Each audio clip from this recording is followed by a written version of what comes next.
스크린이 곧 나이다. 육신은 참으로 정교한 시스템을 지니고 있다. 허기지면 배고픔을 느끼고 목이 타면 갈증을 느끼게도 하기에 육신을 보호하는 것이다. 만일 배고픔도 모르고 통증도 느끼지 못한다면 육신은 결국 망가질 것이다. 육신 자체로서 경보 시스템을 지녔기에 스스로를 보호하는 것이다. 가령 단식을 하던 사람이 마치려고 할 때는 음식의 양을 서서히 조절해야 한다. 만일 양을 조절하지 않고 먹는다면 육신의 경보 시스템이 작동하지 않으므로 배부른 것을 감지하지 못한다. 그래서 탈이 나기 때문에 단식을 시작할 때도 양을 서서히 줄이고 마칠 때에도 서서히 늘려가야 한다. 이처럼 육신은 자신의 보호 장치를 지니고 있기에 스스로 생존할 수 있다. 그러므로 너무 육신에 집착하고 돌본다면 과잉 보호로 인하여 육신을 병들게 할 수도 있다. 소중한 육신을 돌보듯 자신의 마음을 살펴야 한다. 어떤 의도로 이와 같은 생각이 일어나며 무슨 목적으로 이런 말을 상대에게 하고 있는지를 놓치지 않고 지켜보아야 한다. 자신의 생각과 의도를 지켜보는데 주의를 기울이지 못하면 마음은 육신을 보호하는 데만 전심전력을 하게 되므로 아상중심적인 이기심으로 가득 차게 된다. 얼떨결에 튀어나온 말 한마디가 어쩌면 그 사람이 살아온 삶 전부를 대변하는 것인지도 모른다. 생각 없이 튀어나온 말은 무의식층에서 일으킨 것이라 잠재된 무의식을 대변하는 것이다. 따라서 그 사람의 행동과 마음먹기란 그와 같은 무의식의 범주에서 생각하고 움직일 뿐이다. 아무리 말과 행동을 조절하고 싶어도 힘든 이유가 무의식을 통해 나타나는 것이기 때문일 것이다. 우리가 행하는 말과 행동은 틀 잡힌 생각의 물길을 따라 흐르는 물에 지나지 않는다. 그렇기에 말과 행동을 변화시키기 위해서는 자신이 무엇에 집착하는가에 대한 실상을 먼저 알고 생각의 물길이 어떻게 틀 잡혀 있는 줄 알아야 한다. 물이 흐르듯 마음도 순환시키려면 나와 내 것을 고집하는 생각에서 자유로워야 한다. 육신에 대해서 지나친 집착을 할수록 마음은 좌절을 겪게 된다. 육신은 한순간도 머물지 않고 노쇠하며 병들어가는 까닭이다. 또한 행복과 기쁨을 선사했던 것들이 고통과 번뇌를 일으키는 원인이 된다는 사실도 알아야 한다. 마음이 홀가분하게 되려면 버릴 것은 버려야 하며 모든 것을 움켜쥐려는 집착은 분노와 원망을 일으키므로 마음은 병들어간다. 집착한다는 것은 마음을 구속하고 옥죄고 있다는 의미이기에 어떤 식으로든 마음은 억압에서 벗어나려 하므로 자신이 원치 않는 방향으로 번져나가는 것이다. 세상은 필요한 것을 모두 준비해 놓고 우리를 기다려주진 않는다. 살아간다는 것은 내가 부족한 것을 찾아 메꾸는 것이다. 남이 무언가를 필요로 할 때 기다렸다는 듯 내가 남을 위해 베풀지는 않았을 것이다. 그렇기에 남들이 내게 협조적이지 않더라도 그들을 비난할 수는 없다. 자신의 삶을 소중하게 여기는 것은 어느 누구라도 마찬가지이다. 그러나 모든 존재가 무상하여 오래 가지 못함을 깨닫고 잠깐 동안이라도 모든 생명을 사랑하는 마음을 일으켜야 한다. 그렇게 일어나는 한 생각의 출현이야말로 고귀한 것이며 그보다 훌륭한 것을 세상에서 찾아보기란 불가능할 것이다.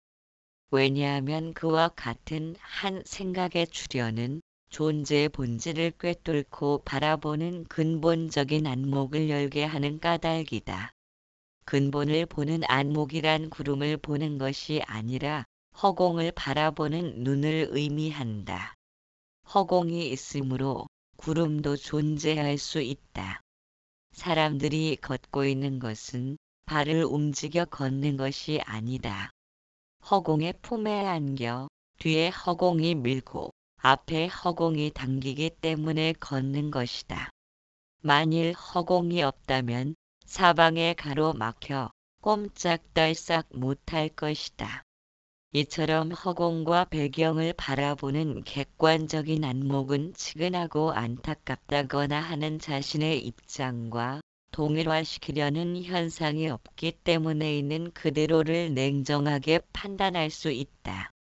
객관적인 시야를 지녔다는 것은 보는 것이 아니라 보여지는 것이며 듣는 것이 아니라 들려오는 것이다. 보고 듣는 것이 수동적인 상태로 전환되면 지금 현재 보여지고 들려오는 상태를 지켜본다는 말과 같다. 거기에는 과거가 달라붙지 못함으로 좋고 나쁨을 가늠하면서 애착과 원망을 일으키는 의도가 존재하지 않는다. 그것이 순수한 본성으로서의 삶을 산다는 것이다. 본성의 삶이란 태양이 모든 것을 비추이듯 전체적이며 허공에 툭 트여 우주를 머금고 있듯이 포괄적이다. 그러한 전능하고 무한한 본성의 마음을 지닌 존재임에도 나와 내 것이라는 자아관념의 먹장구름으로 하여금 가리고 있으니 참으로 애석한 일이라 하지 않을 수 없다. 내 것을 주장하다 보면 어쩔 수 없이 욕망과 분노로 물들어가는 습성을 지닌 마음의 노예가 되어버린다. 인간으로서 좋으면 욕망하고 싫으면 분노하는 것이 당연한 일이라고 생각하겠지만 욕망과 분노는 한번 불이 붙으면 쉼 없이 타오르는 성질을 지녔기에 주변과 자신까지도 불태워버리기 일쑤이다. 욕망의 불길을 스스로 조절하지 못하면 자신을 소중하게 생각하면서도 정작 타오르는 불길로 자신을 송두리째 집어던지는 것과 같다. 많은 사람들이 욕망을 다스리기 위한 길을 걸었고 앞으로도 인간과 욕망과의 싸움은 끝없이 진행될 것이다. 따라서 욕망과의 싸움에서 승리를 거두려면 무엇보다 마음의 습성을 이해할 수 있어야 한다. 그러기 위해서는 자신의 마음을 객관적인 상태로 놓고 볼 수 있도록 냉정을 유지해야 한다. 그러한 의식이 하루아침에 이루어지는 것은 아니다. 우리는 여태껏 내 마음을 주인처럼 받들며 섬겨온 탓으로 무엇이든 합리화시키려는 자기 연민에 빠져있기 때문이다. 내 소중한 목숨과 육체도 언젠가는 인연이 닿으면 흩어지는 구름처럼 이 땅에서 사라질 것이다. 우리가 텅 빈 허공처럼 마음을 비우고 싶은 것은 욕망과 분노에 물든 마음을 통해서는 아무짝에도 쓸 수 없음을 이해한 때문이다. 만일 마음이 욕망과 분노로 물들지 않는다면 어떤 선물이 이보다 소중하겠는가. 그러나 마음이란 비운다고 비워질 수 있는 물건이 아니다. 우리가 사용하는 마음이란 언어의 관념적인 상징으로 들어찬 그림자와 같기 때문이다. 그림자를 아무리 떨쳐내려 한들 떨쳐내려는 그 모습까지 보태질 것이다. 욕망은 보고 듣고 맛보았던 감각을 기억하여 미래까지도 그와 같은 감각이 충족되기를 바라는 현상이다. 따라서 과거를 통해 미래로 연결되므로 시간 속에서 움직이는 허구적인 관념인데도 불구하고 우리는 그처럼 허구적인 마음으로 인해 무수한 혼란과 갈등을 겪을 수밖에 없다. 그 마음 외에는 뾰족이 다른 대안이 없는 까닭이기도 하다. 관념이란 항상 다른 무엇과 비교를 하면서 태어난 것이다. 마음도 역시 관념으로 존재하기에 지금 현재의 나를 벗어나 다른 사람처럼 살고 싶다는 환상에 사로잡혀 있다. 그런 까닭에 마음은 있는 그대로의 자신을 거부하고 있다. 행복을 바라는 것도 자신이 온전한 행복을 누리고 싶은 것이 아니라 설정되어진 어떤 사람처럼 되어지기를 원한다는 것이다. 그것이 마음이 일으키는 가장 큰 폐단이라 할 수 있다. 욕망이든 마음이든 무엇이든 다스리고 싶어 하는 것도 마찬가지이다. 내가 중요한 것이 아니라 타인에 의한 점수가 중요하기 때문에 지금 현재의 모습 그대로의 내가 되어서는 안 되기 때문이다. 만일 온전히 자신의 삶을 살아가는 사람이라면 그 무엇도 되려고 하지 않을 것이다. 지금 있는 그대로가 나이기 때문이다. 지금 여기에서 변하고 싶어 하는 것은 단편적인 시야를 지닌 탓으로 수많은 희로애락에 마음을 빼앗겨 버린 것이다. 이름과 모양을 중시하고 그곳에만 주의를 집중하면 다른 쪽에는 자연히 소홀하게 된다. 순수한 본연 그대로의 자신을 돌아보지 못하는 허물을 범하게 된다. 그래서 평생을 나 아닌 다른 사람과의 비교를 통해 살아가기 때문에 행복을 추구하는 것은 자신의 삶이 아니라 타인의 삶을 살고 있다는 증표일 것이다.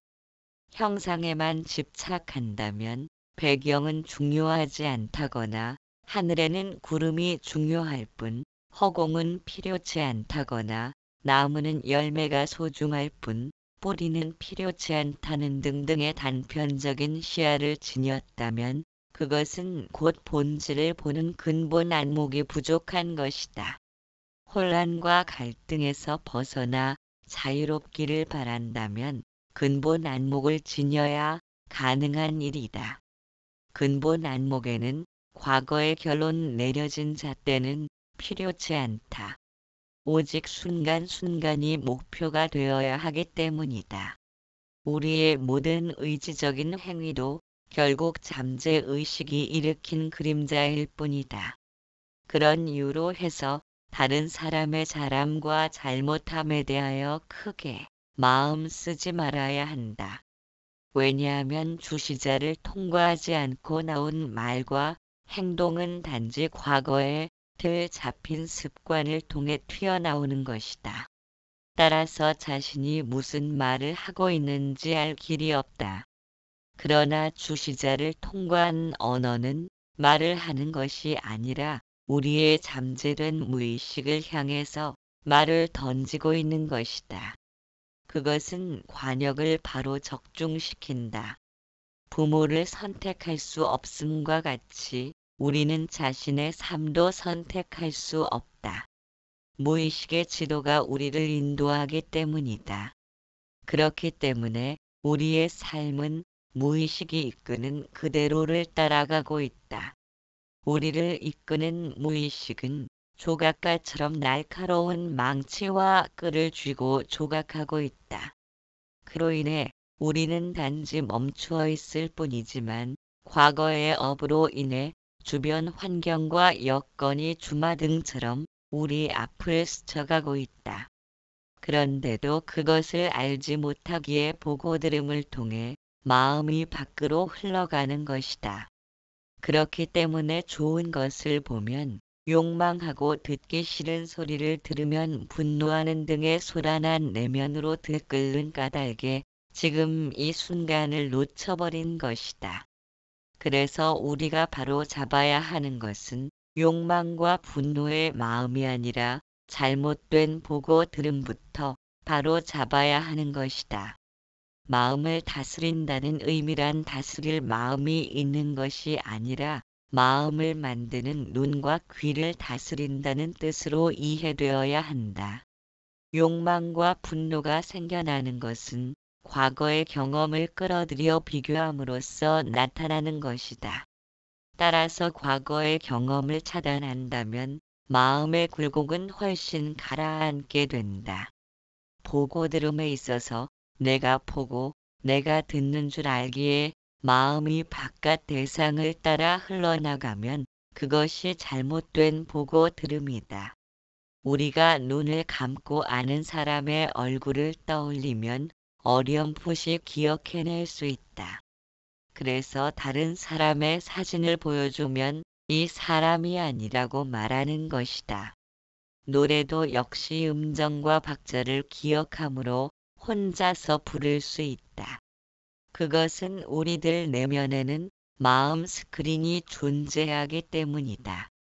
보고 듣는 귀는 마음 스크린으로 형상과 소리를 끌어들이는 역할만 할 뿐이다.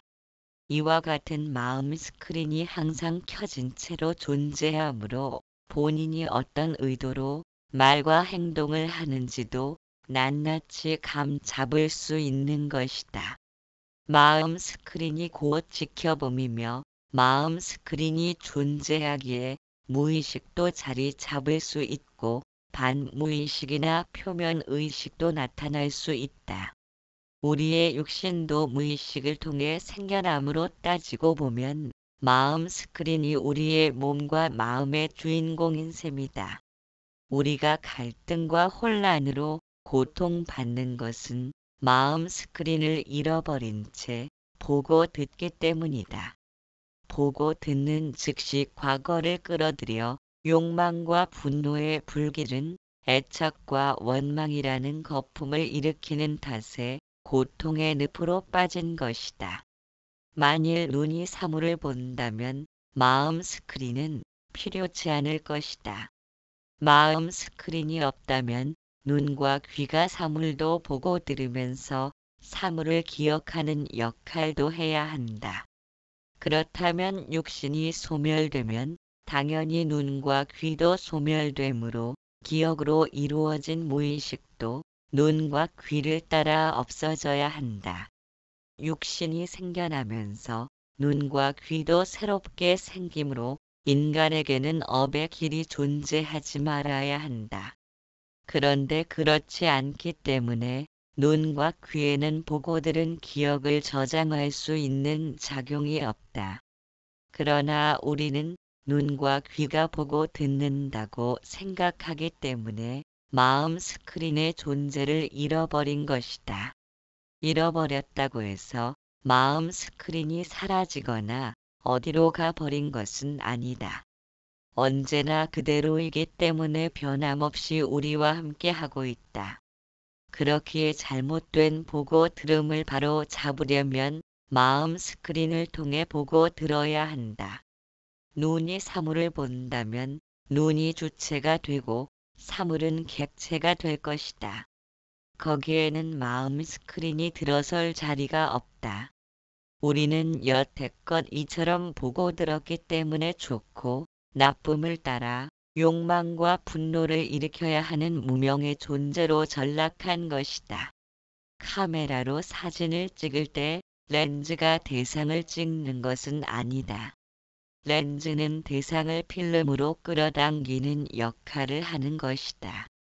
그렇다면 주체는 필름이 되고 객체는 렌즈와 대상이 된다. 이와 같이 주체가 필름이 되고 마음 스크린이 되면 마음이 대상을 따라 흘러가지 않으므로 단순히 보여지고 들려올 뿐이다. 거기에는 굳이 과거를 끌어들여 좋고 나쁨을 비교하려는 의도가 나타나지 않는다. 이처럼 주체가 마음 스크린이 된다는 것은 보고 들으면서 항상 카메라로 사진을 찍듯이 지금 이 순간만을 담아내는 것이다. 그것이 있는 그대로를 본다는 의미이며 지금 이 순간을 살아간다는 것이다. 우리가 내 맘에 들고 안 들고를 따지면서 좋고 나쁜 경계에 흔들리며 살아온 탓으로 애착과 원망의 거품을 내뿜는 허수아비의 삶을 살게 된 것이다. 과거 업에 의한 영상이 지금 우리 눈앞에 비치고 있을 뿐이기에 애착과 원망의 거품을 내뿜든 안 내뿜든 상황이 달라지지는 않는다. 그러나 지금 우리 앞에 펼쳐진 억울하고 나쁜 경계를 대하는 마음가짐은 또 다시 다음의 결과로서 연결되어 나타난다. 그러므로 악순환의 고리를 끊지 못하면 우리는 같은 실수를 반복해야 한다. 마음 스크린으로 보고 듣는다는 것은 우리 눈앞에 광경이 펼쳐졌을 뿐 내가 보는 것이 아니기 때문에 다른 것과 비교할 필요가 없다. 또한 욕망과 분노를 일으킬 소지가 있는 것은 애당초 눈과 귀가 접하지 못하도록 멀리하는 것이다. 이처럼 수동적인 상태로 보고 듣는 것을 일컬어 눈과 귀를 단속한다고 말하는 것이다. 말과 행동도 마찬가지이다. 입과 몸은 마음 스크린에서 보이고 들리면서 나타난 생각을 표현하는 매개체일 뿐이다. 입을 움직여 타인에게 소리로서 내용을 전달하는 것을 마음 스크린은 지켜볼 수 있다. 그것은 곧 마음 스크린이 말하는 것과 같다. 행동 역시도 몸을 움직여 마음 스크린에서 나타난 생각을 몸으로써 전달하기에 마음 스크린이 행함과 같다. 그러나 내 입이 말하고 내 몸이 움직인다고 생각하면 마음 스크린은 필요치 않다. 마음 스크린이 들어서지 못한다면 그것은 헛개비 노름일 뿐이다. 마음 스크린이 보고 듣고 말하며 행동해야 한다. 왜냐하면 마음 스크린이 곧 나이기 때문이다. 마음 스크린을 통과한 상태에서 이루어지는 모든 말과 행동은 상대방도 똑같이 그대로 움직일 뿐이다. 그렇기에 상대방이 무언가를 원한다면 그것을 들어주는 예스맨이 되어야 한다. 그러면 세상도 또한 예스맨이 되어 내 편으로 움직일 것이다. 거기에는 너와 나라는 관념도 이미 사라졌다. 마음 스크린은 어떠한 형상을 짓지 않으므로 이것과 저것을 나눌 필요가 없다. 허공처럼 모두가 통해 있기에 너는 또 다른 나일 뿐이다. 그것을 자아의 멸망이라고 말한다. 자아를 부둥켜 안고 웅크릴수록 형편없는 조각품이 나타날 것이다. 그러나 이처럼 보고 들음의 상태를 마음 스크린으로 전환함으로써 주체와 객체가 바로 잡혔다고 말하는 것이며 주체와 객체가 바로 섬으로써 우리를 고통이 사라진 평안의 길로 인도할 것이다. 해능대사와 주리반 특존자. 중국 선종의 6대 조사인 해능대사는 어려서부터 홀 어머님을 모시고 나무를 장에 내다 팔며 가난한 살림을 꾸려나갔다. 그런 탓으로 공부를 하지 못하여 글을 읽지 못하는 까막눈이었다. 어느 날 손님이 나무를 주문하여 나무를 갖다 주고 돈을 받고 문 밖으로 나오다가 여관에서 어떤 손님이 금강경 읽는 소리를 들었다. 경에서 이르길 마땅히 머문 바 없이 그 마음을 낼지니라 함을 한 번 듣고는 마음을 환하게 열려오는 것을 느낀 것이다. 그리고 얼마 후 해능은 오조인 홍인대사를 찾아 법을 받았다. 마침내 해능대사가 깨달음을 얻고 오죽게 말씀드리기를 어찌 자성이 본래 스스로 청정함을 알았으며 어찌 자성이 본래 생멸하지 않는 것임을 알았으며 어찌 자성이 본래 스스로 구족함을 알았으며 어찌 자성이 본래 동요가 없음을 알았으며 어찌 자성이 능히 만법을 냄을 알았겠습니까? 라고 말씀드렸다. 그때 오죽께서 해능대사가 본 성품을 깨쳤음을 아시고 육조로 삼아 법을 전수한 일화가 있다. 또한 붓다. 당시에도 주리반특이라는 제자가 있었다. 얼마나 머리가 둔한 사람이었는지 주변에서 항상 놀림을 당해 울고 있는 모습을 본 붓다는 줄리반 특에게 다가가 너는 이제부터 내 방에서 나하고 같이 지내자고 말씀하였다. 그리고는 빗자루를 쥐어주며 먼지를 털고 때를 없애자라는 한 구절만을 가르쳐 주었다. 붓다와 함께 지내게 된 줄리반특은 뛸 듯이 기뻐하며 오로지 먼지를 털고 때를 없애자는 이 한 구절만을 일념으로 외우면서 열심히 청소하며 지냈다. 다른 제자들의 신발을 닦아주고 먼지를 털어주면서 지내던 어느 날 줄리반특은 깨달음을 얻은 성자가 되었다. 모든 제자들이 놀라는 가운데 붓다는 말씀하시길 깨달음이란 결코 많은 것을 안다고 되는 것은 아니다. 비록 얼마 되지 않는 작은 일이라도 그것에 철저하기만 하면 되는 것이다. 줄리반특을 보라. 그는 청소하는 것에 철저함으로써 마침내 깨달음을 얻지 않았느냐. 마음을 바로 열어간다는 것은 마음을 비우고 버린다는 것이다. 많은 지식으로 머리가 들어찬 사람보다는 오히려 아르마리가 없어 순수하고 정직한 사람이 오히려 마음 깨치기가 쉬운 법이다. 나는 알고 있다는 아르마리는 인간을 교만으로 이끄는 가장 빠른 방법일 것이다. 그런 의미에서 줄리반 특존자나 해능대사는 우리에게 경종을 울리고 있다. 참마음이란 텅 빈 허공 같은 성품이므로 지식의 아르마리로 넘쳐난다면 참마음과는 더욱 멀어질 뿐이다. 우리에게는 잠들지 않고 항상 깨어있는 성품이 존재한다. 마음과 성품이란 같은 말이지만 마음은 일상적인 마음이고 성품이란 마음의 바탕에 해당될 것이다. 마음과 마음 바탕의 차이라면 마음은 눈에 보는 작용을 담당한다. 환한 대낮에는 사물을 분별하고 인식할 수 있다. 그러나 어둠 속에서는 사물이 보이지 않으므로 어떤 사물인지를 구별하지 못한다. 이것은 눈을 통해 형상을 분별하는 마음의 작용이 정지된 것이다. 그러나 마음의 작용이 멈추었다고 해도 완전히 마음이 사라진 것은 아니다. 어둠을 보고 있기 때문이다. 이것이 마음의 바탕이다. 마음의 바탕은 항상 깨어있는 상태이기에 어둠 속에서 불을 켜면 작용을 멈추었던 마음이 눈을 통해 다시 사물을 분간해낼 수 있다. 우리가 사물의 형상을 구분할 수 있는 것은 허공을 볼 수 있는 마음 바탕이 존재하기 때문이다.